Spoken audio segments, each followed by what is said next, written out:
Hello friends. आज हम UP TGT PGT lecturer GIC lecturer LT grade इन समस्त परीक्षाओं के लिए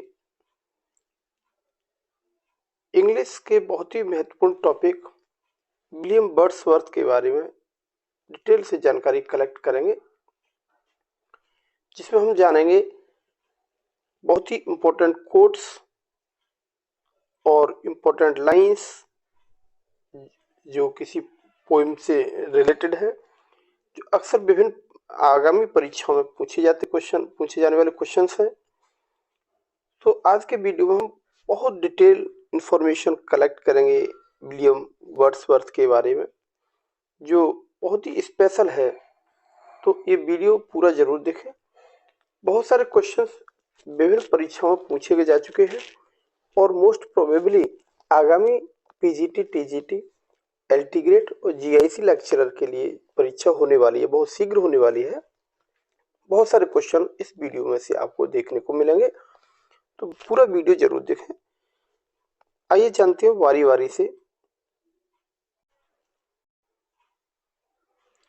विलियम वर्ड्सवर्थ के बारे में।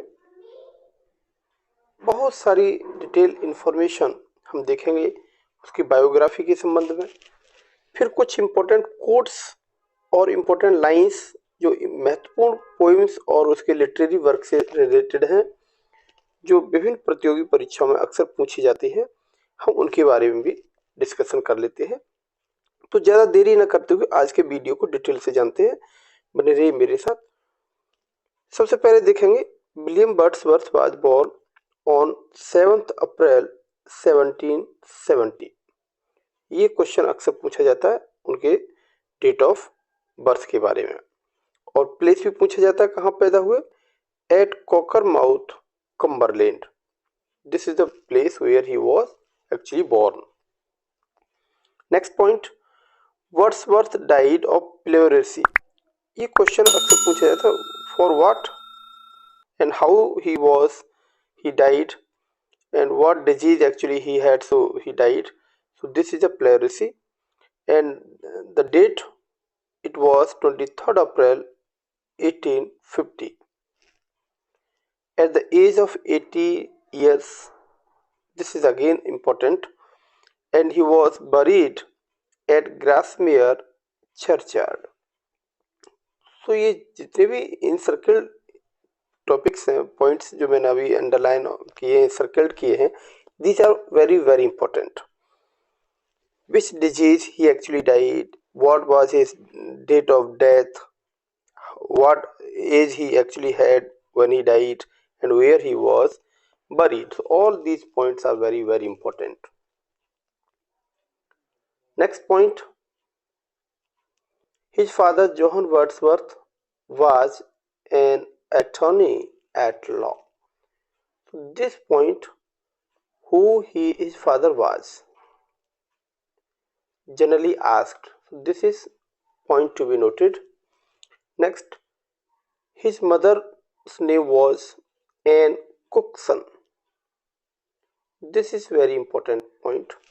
So all the points actually I highlighted, you keep on writing and keep on noting, so they are very important. William Wordsworth, he was the second son of his 5 children of his parents. वो अपने 5 भाई बहनों में second number का पुत्र था। And in his childhood he was very short tempered. अपने बचपन में वो बहुत ही तुनक मिजाज किस्म का था William Wordsworth. At the age of 8 years, his mother Anne Cookson died. His mother Anne Cookson died, he was only 8 years of age. तो दोनों ही पॉइंट्स बहुत ही इंपॉर्टेंट हैं। उसकी उम्र क्या थी जब उसकी माँ की डेथ हुई, या उसकी माँ का नाम क्या था, दोनों ही points very very important. Next, his relatives sent him a school at Hogshead. Hogshead नाम की जगह पर एक उसका बेसिक स्कूल था, वहाँ उसको उसके पेरेंट्स रिलेटिव्स ने भेज दिया था after death of his mother. In 1787, yes, this is the year when he joined St. John's College at University of Cambridge. This highlighted portion is very important. Many times name of the university is asked, and sometime the name of the college where he studied for a higher education, it is generally asked. These points are very important. Next, he was never serious about his formal education. Yes, he actually had never been dedicated to his formal education. This is point, very important points. All the detailed information I noting here in bullet points, so as to cover much more information about William Wordsworth and useful for forthcoming PGT, TGT, GIS lecture examinations. Important point is his teacher William Tyler inspired him to compose poems. His teacher William Tyler inspired him to compose poems. This is important question. Generally question is raised from here. What was the name of his teacher? It was William Tyler. One more important information is that his love affair with Mary Estveit was very short term. So this name particularly is very important. Who was Mary Estveit? Again, he composed nearly 500 sonnets. कभी कभी MCQ इस question में ये पूछ लिया जाता है, how many sonnets actually William Wordsworth has composed. These are the number 500. Next one, he revolted pseudo artificial diction of new classical poets. Again, this is important. So he opposed pseudo artificial diction of new classical poets. This is important point. So आगे भी हम इसकी discussion करेंगे classical poets, because William Wordsworth related to romanticism. You know well, he was poet of romantic, so he belonged to romanticism and opposed classical poets. He was master of many languages. They are Greek, Latin, Italian, French and Spanish. तो इतनी भाषाओं का वो बहुत ही ज़्यादा master था, इतनी भाषाओं को अच्छे से वो जानता था। तो फिर आगे और देखते हैं कुछ और important points. His first political teacher was Michael Bupai. Michael Bupai was his first political teacher.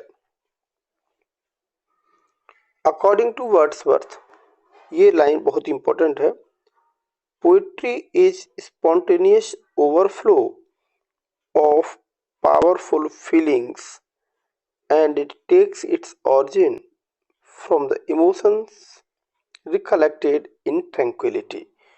So this definition is much more important. Frequently in interview or especially in written examination, this line is quoted. Poetry is spontaneous overflow of powerful feelings and it takes its origin from emotions recollected in tranquility. ये line किसने कहा है? इस तरीके का एक question परीक्षाओं पूछ लिया जाता है. सो this is very important point. मैंने इस वीडियो में सारे इंपॉर्टेंट पॉइंट्स को ही कवर किया है जो परीक्षाओं के लिए मोस्ट एक्सपेक्टेड है. तो पूरा वीडियो आपको देखना है और पूरे वीडियो से इंपॉर्टेंट इंफॉर्मेशन को अपनी नोट डाउन भी करते रहना है. अगला पॉइंट, पोइट्री के बारे में दूसरी डेफिनेशन भी विलियम वर्ड्सवर्थ ने ही दी है. Poetry, what is poetry? Poetry according to him the breath and final spirit of all knowledge. It is impatient expressions which in the countenance of all signs. This definition again given by William Wordsworth. So this point also very important. His long poem Recluse. Yes, long poem that is Recluse. This is again very important point that treats nature, man and society. So many times the name of this poem Recluse generally quote पूछ लिया जाता है कि recluse poem किसकी है और किसको deal करती है। तो ये किसको डील करती है? Nature, man and society. Again this is important. The home at the Grasmere. Yes, this was the first book of recluse. Actually recluse एक बुक का नाम नहीं है। रेक्लूज के अंदर बहुत सारी बुक हैं, बहुत सारी लिटरेचर उसमें है, बहुत सारी किताबें हैं। जैसे अभी आगे हम पढ़ेंगे प्रिल्यूड है, एक्सकर्सन है। तो the very first book of this particular book recluse I am talking about the home at the Grasmere. तो क्वेश्चन परीक्षाओं में यहाँ से जरूर पुट किया जाता है कि रेक्लूज की फर्स्ट बुक का नाम क्या है? It is the home at the Grasmere. और रेक्लूज क्या है? This is the collection of the books. So and it got published in 1888 posthumously. What actually meaning of this word? Posthumously means something published after death of the writer. Yes, after the death of author. So this is the posthumously because after the death of William Wordsworth, this poem Recluse was got published in 1888. Yes, yes, the very first book from the Recluse, that is The Home at the Grasmere, and got it published in 1888. Next one is Prelude and Excursions by the part of Recluse.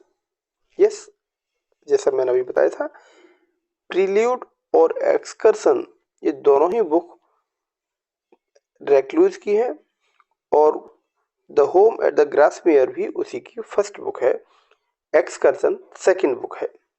अभी देखो आगे इससे related information मैंने note की है।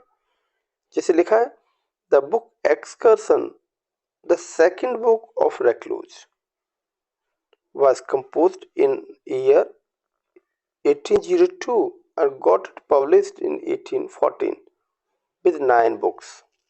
This is multiple information in this line. Excursion is the second book of Recluse. One information, one important question is here. परीक्षा में इस प्रकार का क्वेश्चन पूछा जाएगा। एक्सकर्सन किसकी बुक है? रेक्लूज की। किस नंबर की बुक है? Second one. दूसरा इंफॉर्मेशन क्या हो सकता है? When it was composed and when it got published. Next, how many books are there in Excursion? So this is the plenty of information in this line. Keep noting. Next, the Prelude, second name of this book Prelude is The Growth of Poet's Mind. Yes, this is important. परीक्षा पूछ जाता है prelude का दूसरा नाम क्या है? तो this is the growth of poets mind. How many books are there? There are 14 books. Prelude में कितनी बुक्स हैं? 14 बुक्स हैं। तो this is again important question and this is spiritual autobiographical composed between 1799 to 1805 and it got published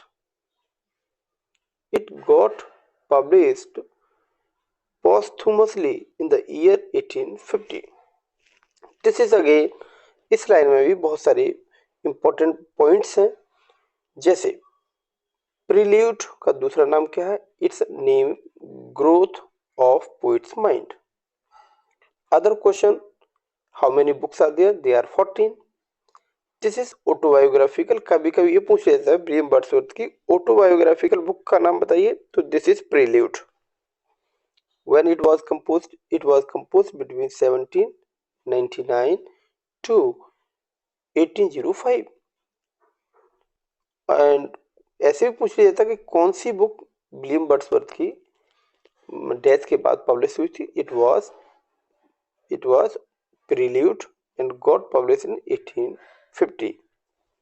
सो इस line में भी बहुत सारे इंपॉर्टेंट पॉइंट्स हैं, आप इस तरीके से इनको नोट करते रहिए और पढ़ें, इस तरीके से पढ़ना है ताकि आप आगामी परीक्षाओं के लिए कुछ इंपॉर्टेंट क्वेश्चंस ट्रेस आउट कर पाएं। This book presents impressions on Wordsworth's mind, yes, from his earliest recollection till his manhood। यानी इस बुक के अंदर उसके बचपन से लेकर के युवावस्था तक के सारे एक्सपीरियंसेस को इसमें डिपिक्ट किया गया है, एक्सपीरियंस को शेयर किया गया है। तो this is very important book. Next, the year 1843, it was very remarkable for William Wordsworth because in this year he became poet laureate after the death of Southey, though he didn't want to be so। This is again important line, क्योंकि 1843 में एक question पूछा जाता है कि William Wordsworth को laureate कब दिया गया था, लॉरिएट कब बनाया गया था। It was the year 1843। और किसके बाद, इससे पहले लॉरिएट कौन था? It was Southey. और साउदे की जो डेथ हो गई 1843 में, तो विलियम वर्ड्सवर्थ को पोइट लॉरिएट बना दिया गया था। तो this is again very important point. Poet laureate क्या होता है? I know everybody who is actually preparing for TGT and PGT is very known this term. If you actually don't know, comment me and actually I will tell you what actually laureate is. If you know, then also comment what actually meaning of the laureate. Next information, it's very important. In 1802, he got married with Mary Hutchinson। यहाँ भी दो points बहुत important है। In which year he got married? Again 1802। And name the lady with whom he got married, it was Mary Hutchinson। So this is also very important। William Wordsworth made a tour to France, one in 1790 and second tour in 1791। यहाँ से भी दो question important बनते हैं कि William Wordsworth ने France का tour कितनी बार किया? तो it was two times. Yes, this is important. And very first tour it was 1790 and second tour it was 1791। So this line also very important। Next point, William Wordsworth joined party Girondist, a moderate Republicans। This is not so important, but for your information I have put this line। William Wordsworth ने एक semi Republican एक political party थी, इसका नाम ग्रोंडिस्ट था, उसको भी उसने ज्वाइन कर लिया था। It is not very important topic, important point, you can leave it out. The execution of Louis II,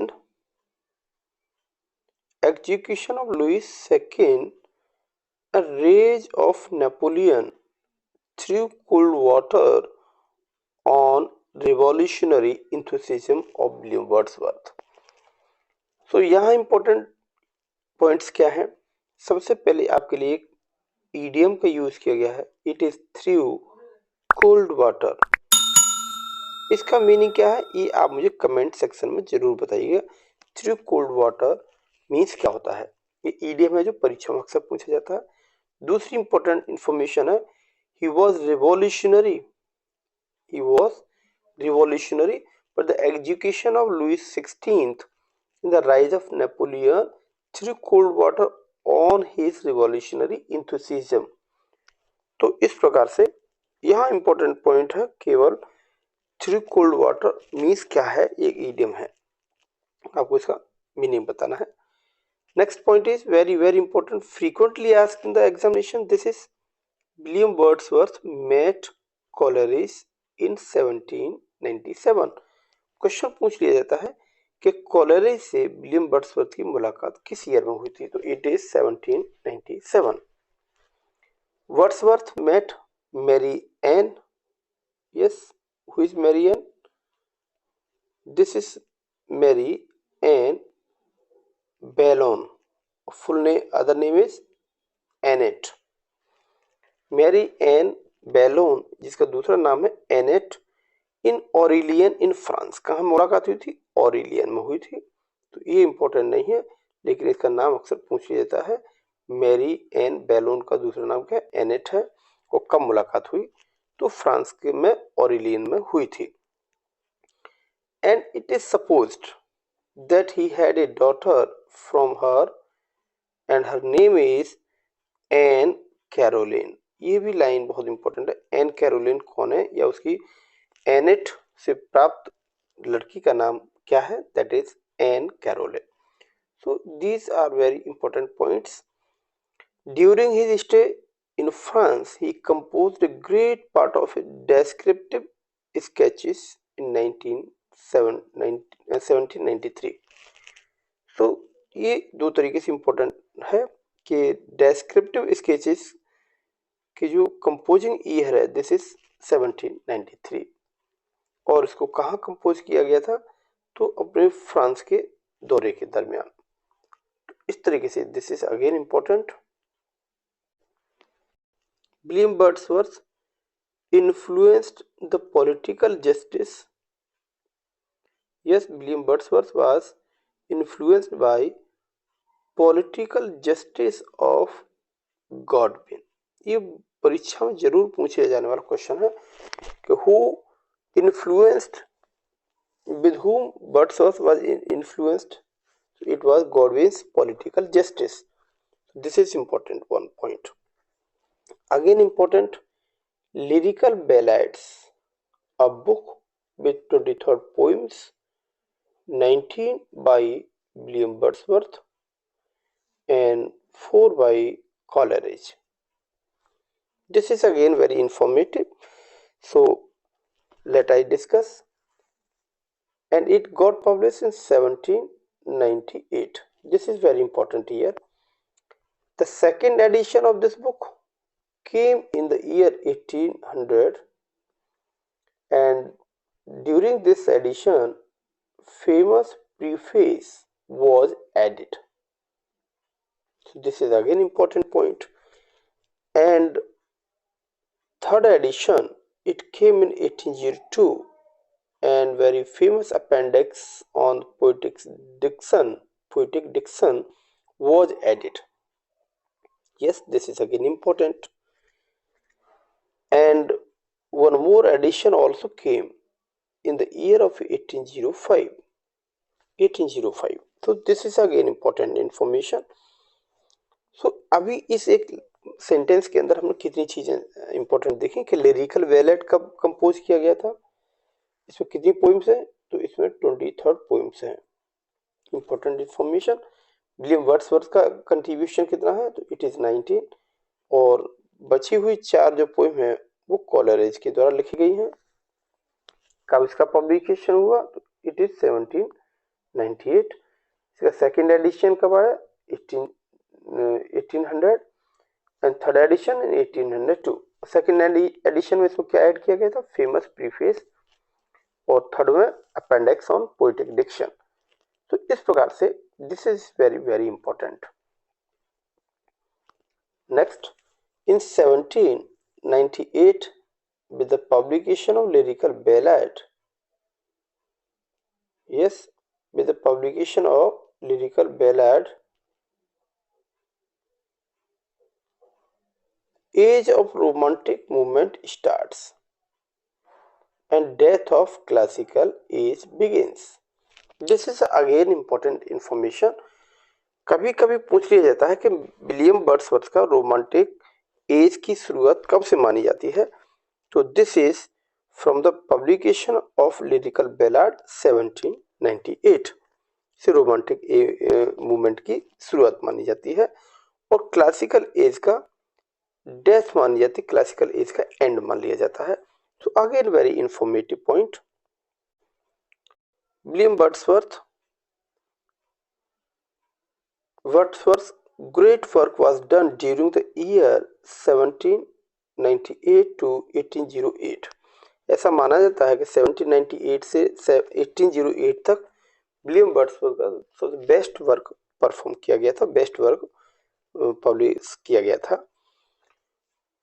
Important fact next one is that is Milton was great idol of William Wordsworth. William Wordsworth Milton को बहुत मानते थे। So this is very important point. परीक्षाओं में इस प्रकार से पूछा जाता है कि who was great idol to William Wordsworth? It was Milton. इससे आगे हम कुछ important कोट्स के बारे में भी जानेंगे। ये सब इम्पोर्टेंट कोट्स किसने कहे और विलियम वर्ड्सवर्थ ने कहे तो किस पोएम में कहे। तो इस प्रकार से दिस इज वेरी इंपॉर्टेंट, परीक्षाओं में ये कोट्स पूछे जाते हैं। That's why I have put them here, so you please keep attentive. You can see the stern daughter of voice of God, ये पूछ लिया था परीक्षा में। तो this line appears in ode to duty, stern daughter of voice of God. परीक्षा में ऐसी ये लाइन पूछ ली जाती है कि ये विलियम वर्ड्स किसने कहा, तो विलियम वर्ड्सवर्थ ने। किस पोएम में कहा, तो ode to duty. Next, sweetest thing that ever grew beside human door, ये किसने कोट की है लाइन, तो विलियम वर्ड्सवर्थ ने। कहां पर, एक पोएम कंपोज की गई थी लूसी ग्रे, उसमें ये लाइन को कोट किया गया है।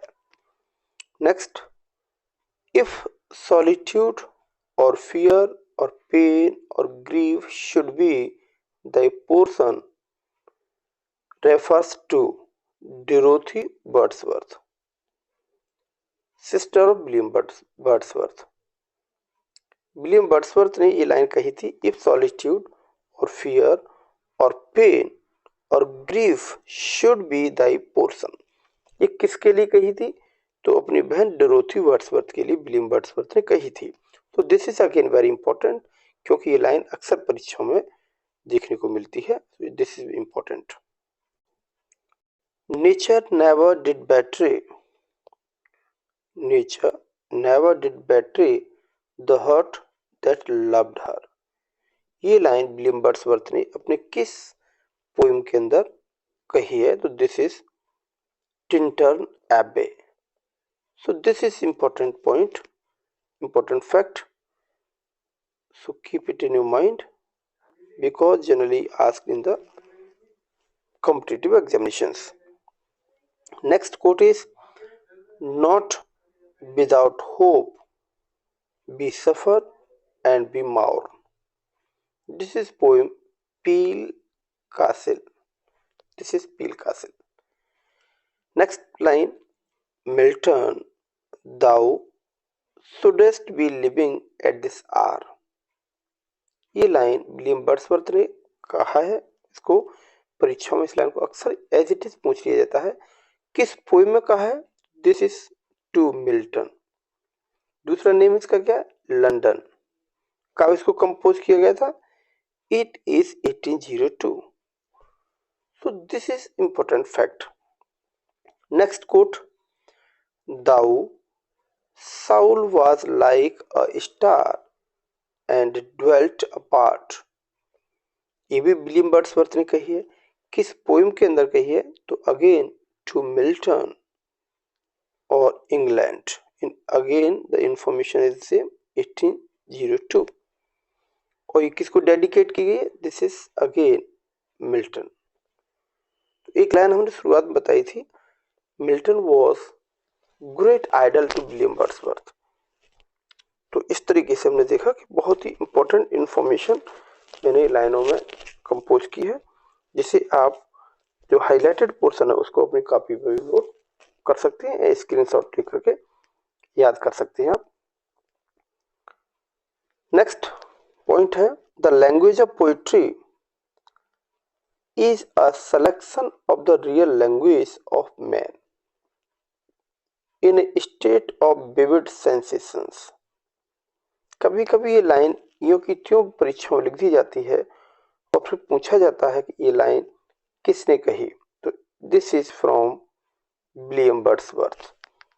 So this is very informative. Next point, it may be safely affirmed that there is neither nor can be any essential difference between the language of prose and metrical composition.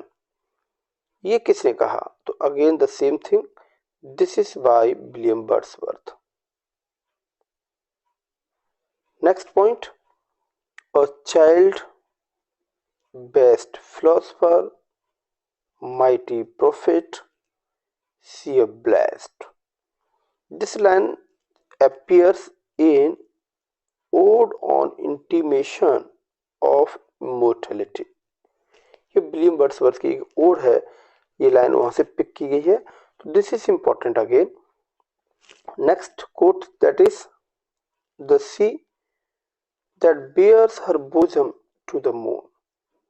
ये line किसने कही? Again William Wordsworth. कहां पर कही थी, किस poem में? The world is too much with us, and it was composed in 1806. 1806. Yes. Next point. We are pressed by heavy loss. ये किसने कहा? अगेन विलियम वर्ड्सवर्थ ने कहा था, अपनी पोएम द फाउंटेन में कहा था इसको। So this is again important. Next quote is, a 6 years darling of pygmy size. ये एक लाइन है जो विलियम वर्ड्सवर्थ ने कही थी। तो यहाँ किसको रेफर किया गया है? Coleridge child. कॉलरिज उसका सबसे अच्छा मित्र था। इससे मुलाकात कब हुई थी? 1797 में। एक क्वेश्चन पूछ लिया जाता है कि कॉलरिज की डेथ कब हुई थी? तो इट वाज 1834। संभव है कि मैंने इस वीडियो में भी इस पॉइंट को इंक्लूड किया है। So again, the still sad music of humanity, this line appears in the poem Tintern एबे। Who composed this? Again, William Wordsworth. Yes, so this is again important. Now I'm going to explain some quotes about William Wordsworth. About William Wordsworth. William Wordsworth के बारे में कुछ important quotes कुछ दूसरे poets और writers ने कहे हैं, तो उनको भी हम देख लेते हैं, क्योंकि परीक्षाओं में इस प्रकार के क्वेश्चन भी अक्सर पूछ लिए जाते हैं। So very first, Johan Crowe ransom calls William Wordsworth. किस नाम से उनको पुकारते थे? One of the Giants of English poetry. ये क्वेश्चन दो तरीके से पूछा जाता है परीक्षा में। whom the line one of the giants of English poetry refers. ये लाइन किसके लिए है? This is again William Wordsworth. ये लाइन किसने कहा है विलियम वर्ड्सवर्थ के लिए? तो अगेन जोहन क्रो रैंसम। ये लाइन 3 प्रकार के क्वेश्चन को फ्रेम करती है। This is important one. Next quote is, Arnold calls William Wordsworth one of the chief glories of English poetry. William Wordsworth को one of the chief glories of English poetry किसने कहा? तो this is Arnold, Matthew Arnold. और one of the chief glories of English poetry ये किसके लिए कहा गया है? तो अगेन विलियम वर्ड्सवर्थ। तो ये क्वेश्चन भी दो तरीके से, ये लाइन दो तरीके से क्वेश्चन को तैयार करती है। This is why this is important one. Next quote, Robert Browning calls William Wordsworth as a lost leader। तो ये भी क्वेश्चन दो तरीके से तैयार होता है कि लॉस्ट लीडर टर्म किस पोइट और राइटर के लिए है? तो that is for William Wordsworth. Yes, William Wordsworth. और किसने कहा है? तो again Robert Browning. So this is important one. Next quote, Shelley calls William Wordsworth as a moral eunuch। moral eunuch ये टर्म किसके लिए है? Again the question is same for two type. For what? William Wordsworth. किसने कहा है? Again Shelley। So this is important one. Friends, मैं video ज़्यादा बड़ा नहीं बनाना चाहता, लेकिन इन्फॉर्मेशन इतनी अच्छी है कि न चाहते हुए वीडियो बड़ा बन जाता है। आखिर हमको परीक्षा के लिए ज़्यादा से ज़्यादा इन्फॉर्मेशन ही तो जुटानी है। सो वीडियो को छोटा करते करते वीडियो काफ़ी बड़ा हो जाता है। तो कोशिश करता हूँ कि इम्पोर्टेंट इन्फॉर्मेशन ही इस वीडियो में मैं रखूँ। मैं पीजीटी टीजीटी की पूरी तैयारी के लिए पूरा कोर्स में कवर कर रहा हूँ। यदि आपको वीडियो अच्छा लगे तो अपने फ्रेंड्स को भी जरूर शेयर करें और मुझे कमेंट में लिखें कि मुझे किस टॉपिक पर नेक्स्ट वीडियो बनाना है। इसी क्रम में देखते हैं विलियम वर्ड्सवर्थ के बारे में और किस किस ने क्या क्या कहा है। So Aldous Huxley says about William Wordsworth, William Wordsworth had not stayed out of Lake District and so never had the chance coming across nature। Aldous Huxley ने विलियम वर्ड्सवर्थ के बारे में ऐसा कहा है कि उन्होंने कभी लेक डिस्ट्रिक्ट से बाहर का दुनिया नहीं देखी, वो नेचर के बारे में ज़्यादा नहीं जानते। इस प्रकार का कमेंट एल्डस हक्सले ने विलियम वर्ड्सवर्थ के बारे में किया है। Next comment, William Wordsworth says every great poet is a teacher. I wish to be called as a teacher और नथिंग। ये कोट किसने कहा है? क्वेश्चन परीक्षा में दो तरीके से पूछा जा सकता है कंपटीशन एग्जाम में कि every great poet is a teacher और wish to be called as a teacher और नथिंग। ये किसने कहा है? Again answer is William Wordsworth. So this is important one. Next quote, Lowell calls William Wordsworth as the historian of Wordsworthshire। The historian of Wordsworthshire ये किसके बारे में कहा गया है? तो विलियम वर्ड्सवर्थ। किसने कहा है? लोवेल ने कहा है। Next quote, Shelley calls Wordsworth as Wordsworth was hardly a man but a wandering spirit with strange adventures and no end to them। ये किसने कहा है? Shelley ने कहा है। किसके लिए कहा है? विलियम वर्ड्सवर्थ के लिए कहा है। सो दिस इज अगेन इंपॉर्टेंट। एक क्वेश्चन आपके लिए है कि Shelley ने इसी वीडियो में मैंने बताया था विलियम वर्ड्सवर्थ को क्या कहा है? It is moral eunuch। Yes, तो next information,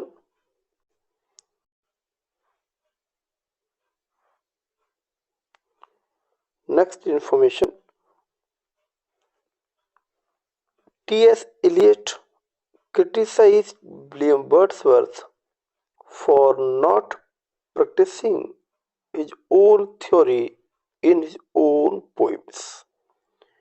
T.S. Eliot William Wordsworth को क्रिटिसाइज करता है ये कहकर के कि विलियम वर्ड्सवर्थ ने अपनी पोएम्स में अपनी कोई थ्योरी का यूज नहीं किया। Next quote, Goethe criticised William Wordsworth romanticism as a classicism is health. तो विलियम वर्ड्सवर्थ ने गोथ ने विलियम वर्ड्सवर्थ के रोमांटिसिज्म को कैसे क्रिटिसाइज किया है? Classicism is health and romanticism is disease. तो रोमांटिसिज्म, क्लासिसिज्म हेल्थ और रोमांटिसिज्म डिजीज, इस प्रकार से गोथ ने विलियम वर्ड्सवर्थ के रोमांटिसिज्म को क्रिटिसाइज किया है। Next quote, Tennyson remarks about William Wordsworth uttered nothing base. This is again important. ये सारे कोट्स जिनको मैं बता रहा हूँ ये आने वाली परीक्षाओं में पूछे जाने की संभावना है क्योंकि इससे पूर्व परीक्षाओं में ये कोट पूछे जा चुके हैं। Next, just for handful of silver he left us, just for revenge to stick in his coat. Yes, Browning says in his poem The Lost Leader in 1845. Yes, तो ये लाइन किसके लिए कही गई है? विलियम वर्ड्सवर्थ के लिए कही है। किसने कहा? ब्राउनिंग ने कहा। कहाँ पर? In his poem the lost leader. The lost leader कब कंपोज की गई? It was 1845। तो इस लाइन में भी हमने बहुत सारे शॉर्ट क्वेश्चंस को देख लिया जो परीक्षा के लिए इंपॉर्टेंट है। Long said about William Wordsworth, he is the greatest poet of nature that our literature has produced. ये कोट विलियम वर्ड्सवर्थ के लिए लॉन्ग ने कहा। Again this is important. Next, poet is a man speaking to man. ये किसने कहा? ये स्वयं विलियम वर्ड्सवर्थ ने कहा था। सो this is again important. William Wordsworth, Coleridge and Southey are famous as lake poet. Coleridge met William Wordsworth in 1797 and died in 1834. Again, these all points are very, very important. This one and this one, right? And this is again very important. Next, Long said about William Wordsworth, he is the greatest poet of nature that our literature produced. So again, this is important information, same repeated, no problem. So about William Wordsworth, the information is still continued. Next video में हम William Wordsworth के जो literary works हैं उनके बारे में discuss करेंगे और लिटरेरी उन वर्क से क्या क्या चीज़ें परीक्षा के लिए पूछी जा सकती हैं और क्या क्या चीज़ें इंपॉर्टेंट हैं उन सब के बारे में हम डिस्कस करेंगे अगले वीडियो में। तो आप मुझे कमेंट करके बताइए कि यदि वीडियो अच्छा लगा है तो नेक्स्ट वीडियो में इस पर सेकंड वीडियो इसी का बनाऊं, तो मुझे कमेंट करके बताइए, या फिर किसी दूसरे राइटर या पोइट पर मैं वीडियो बनाऊं, मुझे कमेंट करके जरूर बताइए। मैं आपको विश्वास दिलाता हूँ कि आगामी पीजीटी टीजीटी परीक्षाओं के लिए मैं पूरे लिटरेरी पोर्शन और साथ ही ग्रामर पोर्शन को भी कवर करता हूं और जो वीडियो रह गए उनको मैं कवर करूंगा। ग्रामर के बहुत सारे टॉपिक पर मैंने वीडियो कंप्लीट बनाया है। चैनल को सब्सक्राइब कर लें और उसके बाद उनको भी देखें और मुझे कमेंट करके जरूर बताएं। So I think you find this video very informative. So keep learning, stay motivated. Thank you for watching.